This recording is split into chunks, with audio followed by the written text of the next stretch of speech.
Does God's knowledge make things happen? The answer to that is both yes and no. God's knowledge does make certain things happen. When God knows what he is going to do, then obviously God's knowledge makes that thing happen through the power of his word and his will, because we know from Revelation 4:11 that by God's will things exist. We know that in the beginning was the Word, and the Word was with God, and the Word was God. All things were made by him, and without him nothing was made that was made. John 1 through 3. We know that God's knowledge can lead to the enactment of what he desires to do, but we also know that God knows things that could happen, that would have happened had situations been different, but that doesn't make certain things happen because they never actually happen. We know this from 1st or 2nd Samuel 16, I believe, where David ends up speaking to God, and he's being chased by Saul, and he says, God, if I go to this city, will the people give me up to Saul? And God says, yes, the people will give you up to Saul. So what does David do? He ends up not going to the city, but he ends up fleeing. And so what happened there? God made a truth claim of what would have happened had David gone to the city, but instead David never went to the city.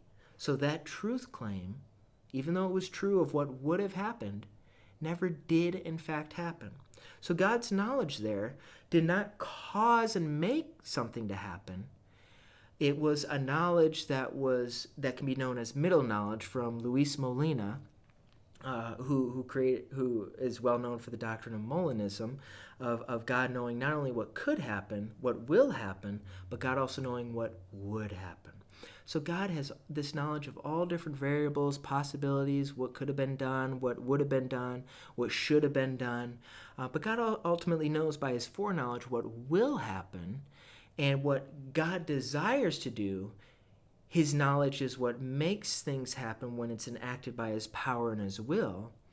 But when it is related to us, when God knows something that we will do, something, for example, when we sin or go astray from him, he's not making us do that by his knowledge.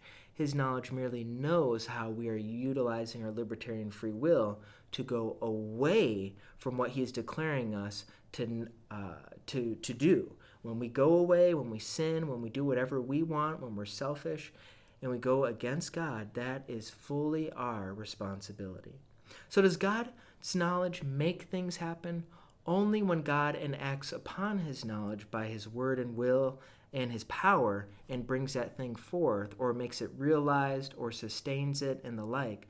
But when it is, but on a widespread scale of what God knows, a lot of what God knows, he doesn't make things happen. He simply knows how situations could have been different and the like, because he is all-knowing, he has all knowledge. And this knowledge isn't pertained to what is actual in reality or actualized, but his knowledge is also based upon variables and possibilities.